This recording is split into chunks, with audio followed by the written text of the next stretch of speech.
इससे पहले कि हम शुरू करें, लाइक, शेयर और सब्सक्राइब जरूर कर लीजिए, क्योंकि आज हम डिकोड करने वाले हैं शक्ति के पीछे की असली पावर को, वो दिव्य स्त्री शक्ति जो सृष्टि, विनाश, ज्ञान और यहां तक कि हमारे भाग्य को भी आकार देती है। नमस्कार। आज हम एक बहुत ही गहरे और मजेदार विषय में उतरने वाले हैं, और वो है शक्ति को समझना, यानी सामर्थ्य के सिद्धांतों को जानना। तो सबसे पहला सवाल, आखिर इस शक्ति है क्या? इसे ऐसे समझिए कि ये एक आदिम ब्रह्मांडीय ऊर्जा है, एक ऐसी डायनामिक फोर्स जो पूरे के पूरे यूनिवर्स में फैली हुई है। और यही शक्ति हर चीज के लिए जिम्मेदार है, क्रिएशन से लेकर प्रिजर्वेशन और हाँ, डिस्ट्रक्शन तक के लिए। इसको और आसानी से समझने के लिए चलिए एक एनालॉजी लेते हैं जिसे हम सब जानते हैं। जैसे साइंस में प्रोटॉन, न्यूट्रॉन और इलेक्ट्रॉन मिलके एक एटम बनाते हैं, है ना? बिल्कुल उसी तरह हमारे त्रिदेव, ब्रह्मा यानी क्रिएटर, विष्णु यानी प्रिजर्वर और महेश यानी डिस्ट्रॉयर, ये तीनों जब मिलते हैं तो बनती है शक्ति। मतलब ये एक ही ऊर्जा के तीन अलग अलग पहलू हैं। आज हम क्या क्या जानने वाले हैं? हम देखेंगे कि कैसे एक ही सोर्स कई रूपों में हमारे सामने आता है।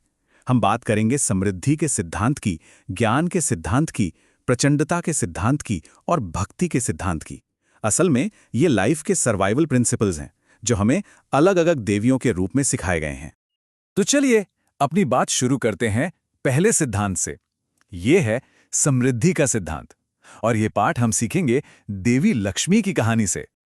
देखिए, एक बार की बात है, देवी लक्ष्मी अपने सबसे बड़े भक्तों की परीक्षा लेने के लिए पृथ्वी पर आईं।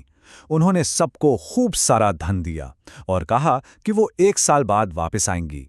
ये कहानी एक बहुत ही गहरा सवाल खड़ा करती है कि समृद्धि को पाने और उसे संभाल कर रखने के लिए आखिर कैसा पात्र होना जरूरी है।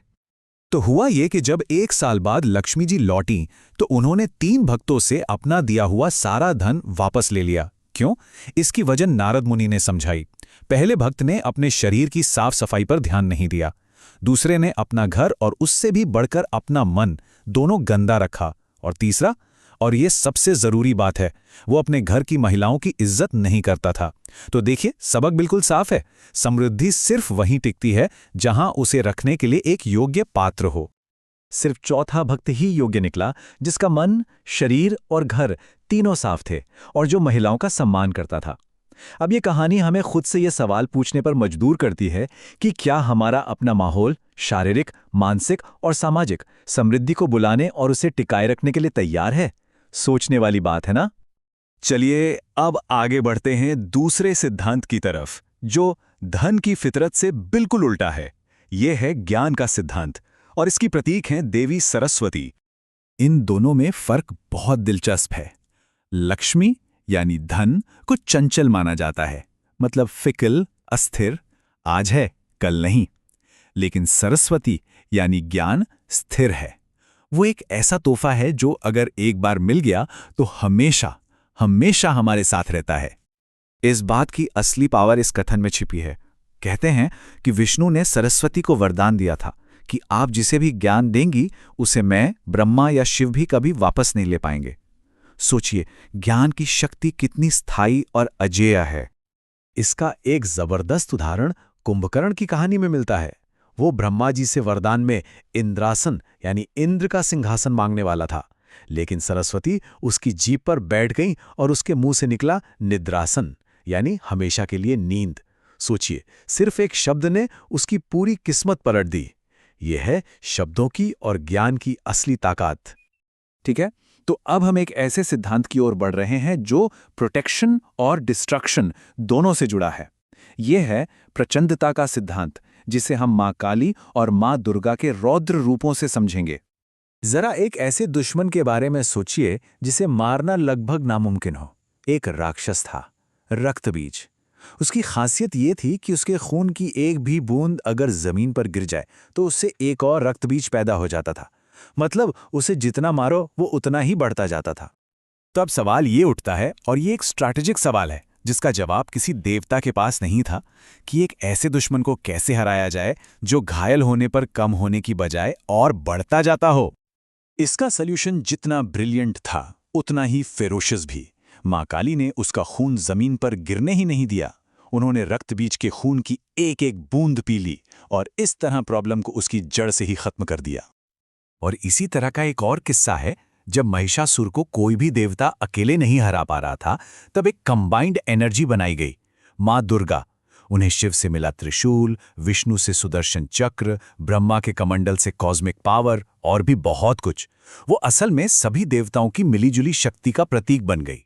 और बात यह है कि इसी एकीकृत शक्ति की वजह से वो काम संभव हो पाया जो कोई भी देवता अकेले नहीं कर सकता था। उन्होंने महिषासुर का वध किया। ये इस बात का सबूत है कि जब सारी शक्तियां एक हो जाती हैं तो कोई भी चैलेंज बहुत बड़ा नहीं होता। चलिए अब आते हैं अपने आखिरी सिद्धांत पर। ये एक ऐसा प्रिंसिपल है जो बाकी सबको एक साथ बांधता है। ये है भक्ति का सिद्धांत, और इसे हम पार्वती जी के अटूट इरादों की कहानी से समझेंगे।